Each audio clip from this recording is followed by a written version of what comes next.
Then you have major change agent, I consider him number one in the world, John Goodlad, Schooling for a Global Age. Parents and the general public must be reached also. Otherwise, children and youth enrolled in globally oriented programs may find themselves in conflict with values assumed in the home. And then the education institution frequently, not often enough I might say, comes under scrutiny and must pull back. And then he says, that was in 1981. I leaked that document that was in there. That's why I got fired.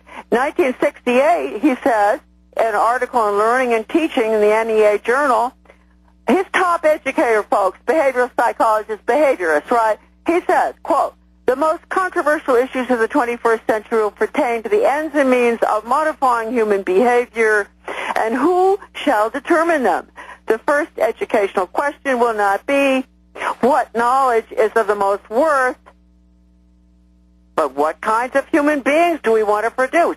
The possibilities virtually defy our imagination. Then you have Ashley Montague, aging juvenile, who regales teachers and other school people at conferences. This is way back in the 70s. Summed it up when he said, every child in America comes to school insane at the age of 6 because of the American family structure. And then Dr. Reginald Lurie, president of the Joint Commission Comprehensive Child Development Act, 1971. And after the break, I really would like to read what he said. And let's double those footnotes for people out there. They really want to research it so they can get it for themselves. Charlotte Iserbyt, Deliberate Dumbing Down of America. Stay with us. All right, short segment now, long segment coming up. Charlotte Iserbyt is our guest. Charlotte, out of the gates, in a nutshell, tell folks just a little bit about yourself who don't know who you are, what you discovered inside this, and then just continue with the quotes by the heads of academia, the heads of the, quote, education science in the last 100 years for social workers and people being trained to be social workers who, you know, go up on YouTube and say I'm making all this up. Oh, no, you're not making it up at all. I mean, I just wish that you were. There's such an extensive paper trail. It's disgusting. I mean, they seem to be pretty bright guys in some ways. They're sick. They're satanic, really. They're evil people who would do this to our children. But they have admitted, they truly have admitted what they're doing, and so much of that is in my book, and it's also, a great deal of it is on another website I have, too. I'll give both websites.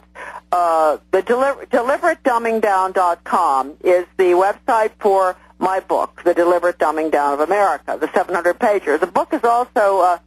it's a free download if you want, but buying it is easier for people to read it. The website is DeliberateDumbingDown.com. That is a chronological paper trail over the past 200 years of what they've done. These are documents. Now, the secondary website is marvelous. It's called AmericanDeception.com, and those are original primary research scanned-in documents and books that very, very rare books and documents. The most important item on that, if you call it an item, but it is the Reese Committee hearings. Norman Dodd was the research director for those committee hearings in 1953 on the tax-exempt foundations. And I bought the 3,000 pages of the hearings. It was the only copy left in the country. The foundations had bought up all the copies after the hearings were abruptly terminated for obvious reasons. I'm sure your listeners understand why. Because it's the history of the treason that was against America by the tax-exempt foundations. Testimony, total proof. So that website's great. There are 90,000 pages of marvelous research there, education documents, everything. But the major reason for that website was when I purchased the testimony during the Reese Cox Committee hearings of the investigation of the tax-exempt foundations. That's at AmericanDeception.com.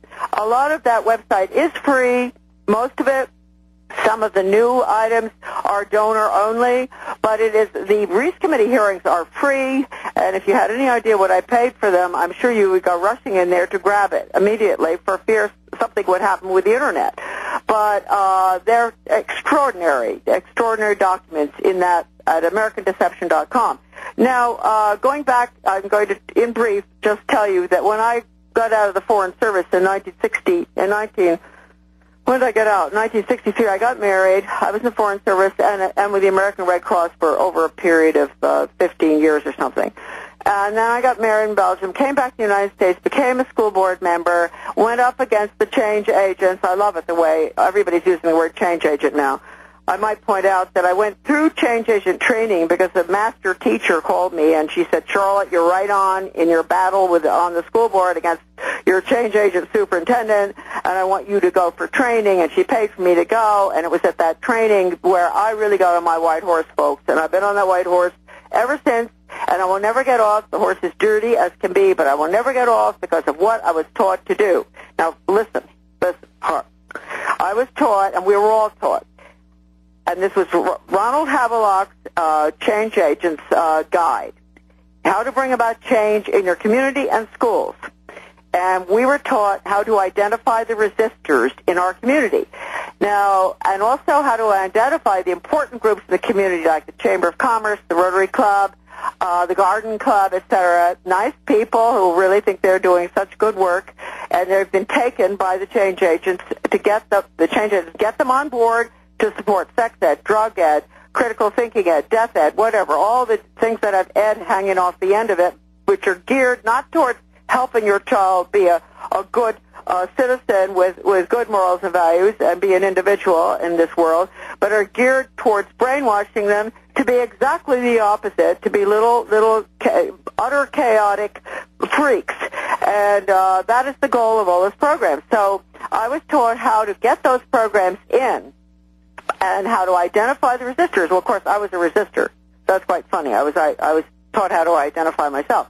But then I went on again, and I moved on to the U.S. Department of Ed. And stay there. Let's come back.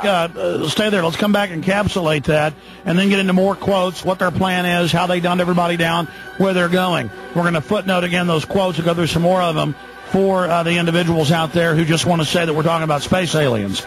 We're talking to the former head of policy, number 2 position, Department of Education. Not only was she skilled and intelligent, she came from a skull and bones family.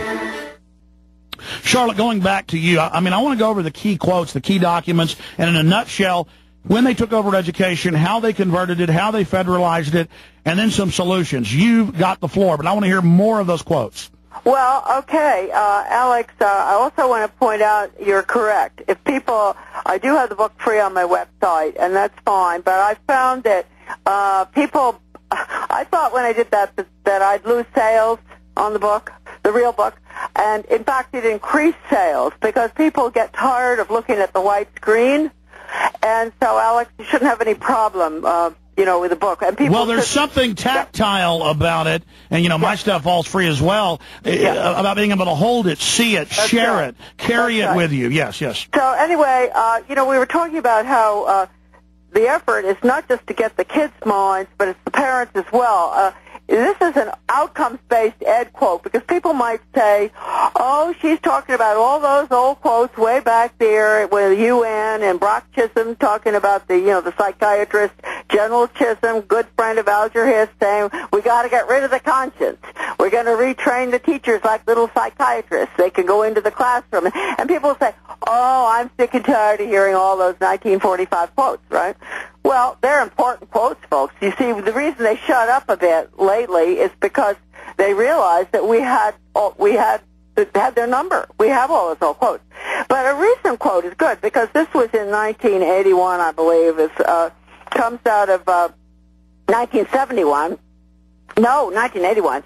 This is from one of the leaders in outcomes-based education, which we've been fighting across the country for ages, based on Skinner, absolutely Pavlov, slobbering dog, stimulus response. I said Skinner, I could make a pigeon a high achiever by reinforcing it on a proper schedule, and that's what they have to have that in. It's in now completely across the country because they need it for school to work. But this is a quote from John Champlin, terribly high up with William Spady and the whole crowd, American Association of School Administrators. This is a program of theirs for outcomes-based education, direct instruction. This community effort should be designed both to re-educate and to re-norm parents and the general public. Think of renorming the community, the same way you conduct similar efforts in the school environment. Don't challenge the community. Co-opt them, okay?